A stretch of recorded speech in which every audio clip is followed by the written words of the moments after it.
welcome to the CXM Experience. I am your host, Brad Kahn, CXO at Sprinkler, and I got a kind of a special show today. We're going to be doing something we've not done before. We've talked about it, but we haven't really gotten into it, which is talking about how to do a digital transformation project. How do you kick it off? It's one of the most common questions I get from customers and prospects, which is, it all sounds great. I'm committed. Our organization wants to make it happen. How do we get started? What do we do next? And it's actually a big deal because the challenge of getting started is a challenge of driving alignment. It's a challenge of bringing along stakeholders. It's a challenge of what to do next, and who to talk to and what to think about. And it's a very significant one because it can lead to some pretty negative outcomes. If you sort of plunge into it without understanding what you're doing, if you plunge into it without a lot of process, if you plunge into it and make mistakes or miss things, it can be catastrophic, both for the company, for the project, and most importantly, for your career. And the reason I say most importantly is a little bit justy, but the fact of the matter is it's very hard to get people to do things that have high levels of career risk. People tend to avoid those things because they look at that as being something that it's not worth it. And the payoff internally may not be very high, and the career risk may be very significant. And so most people will choose a sort of lesser trod path and make sure that they're, safe. And so what we did is we actually started building something called a digital CustomerFirst transformation system at Sprinkler. And we did this based on the 1,000+ implementations that we've done with some of the world's largest companies. And we did it as a way to give people air cover to know that they were considering all the issues that they had to think about as they were going on a digital transformation journey. And we're actually I'll be posting some of this stuff on the blog, and we'll make it sort of available for download. And of course, you can always contact me directly, DM me on Twitter or whatever, and I can go through it in detail. But I want to give you a quick overview of what DCFTS is all about today. And then we're going to dive into sort of each of the sections as we go through the next week. And I think this is probably one of the most compelling pieces of content I've ever seen. I was a customer of Sprinkler when I got delivered the first copy of this. And I remember at the time thinking, what a fantastic way to align my peers and also to make sure that I was thinking about everything that needed to be in the model.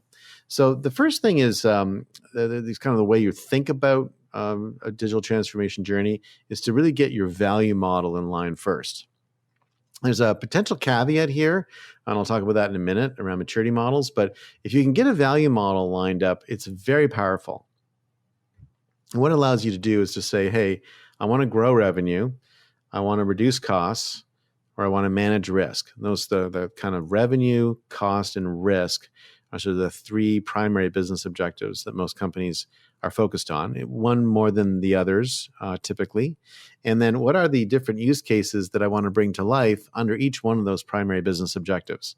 So what use cases light those up? And what that does is it allows you to sit down with your organization, and instead of talking about technology or diagrams, et cetera, or start talking about activities, you talk about outcomes.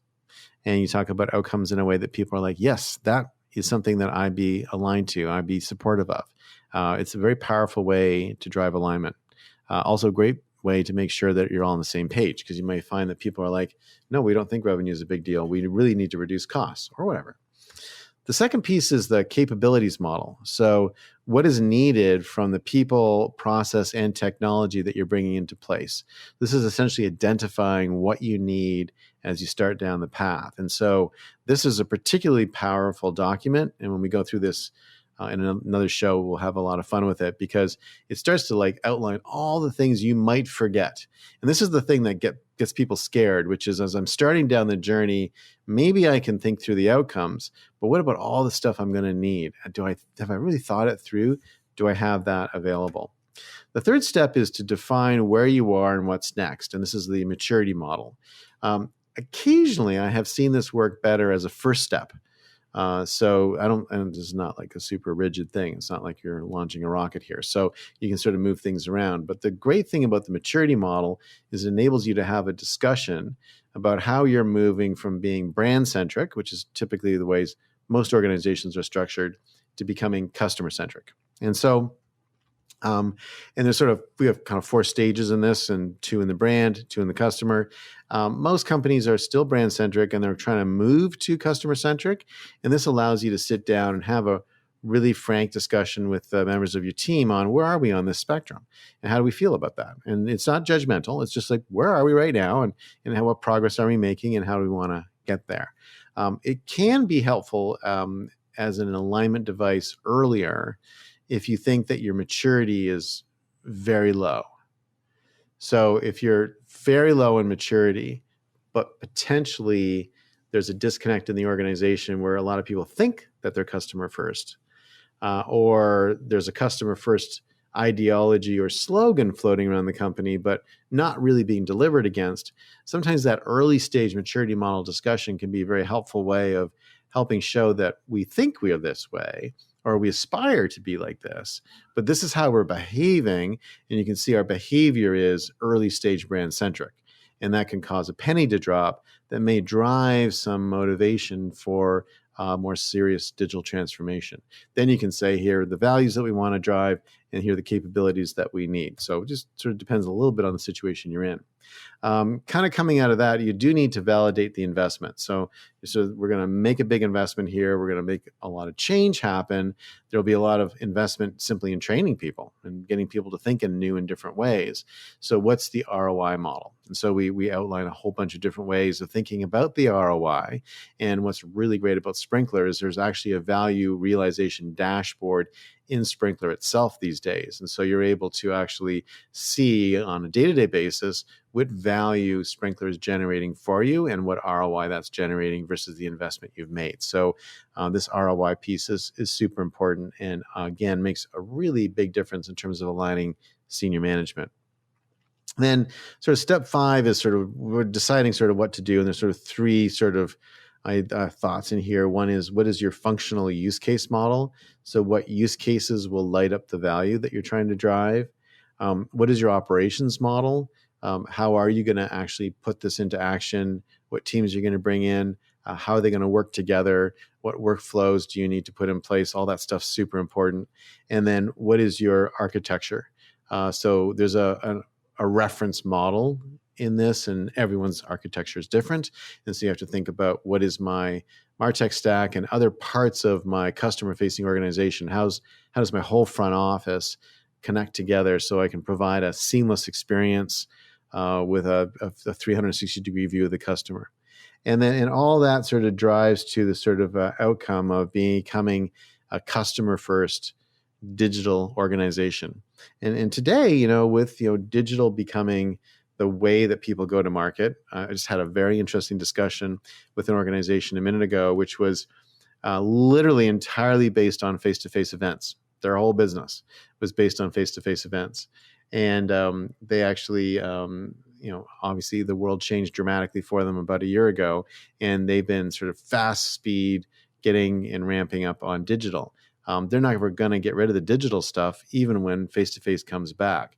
So digital's here to stay, and I think a lot of people were able to ignore it for a while, but they're not going to survive without it, and it's always going to have to be a key part of the mix. What I'm also enjoying, and it's amazing to see, but I just saw that Warner Brothers announced that they're going to be joint releasing everything on HBO Max and to the theaters. So there will be other sort of fundamental changes in the way that things are released and the way that entertainment's delivered. I think that this idea of having a physical release followed later by digital is probably gone, and probably gone forever, which is pretty amazing change. So these black swan events like the pandemic do have a major impact that ultimately long-term people will look back and say, why don't we do that anymore? What happened to that behavior? It's a little bit like One of my favorite stories is undershirts. So at one point in time, and many men still wear undershirts, but all men wore undershirts. It was kind of a common piece of clothing. And then famously, Humphrey Bogart took his shirt off in a movie and was not wearing an undershirt. And overnight, undershirt sales plummeted. People just moved away from that fashion. Same thing with hats. At one point in time, not very long ago, all people wore hats. Particularly men would wear hats, but women as well. And that was just a standard piece of business clothing. Everyone had a hat, and then one day they didn't.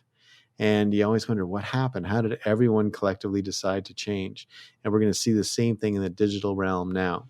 So for the rest of the week, we're going to talk in more detail about digital customer first transformation and spend a bit of time on each component, show how they fit together, and show how you can use it to drive digital transformation in your own organization. So that's it for today and for the CXM Experience. This is Brad Kahn, and I will see you next time.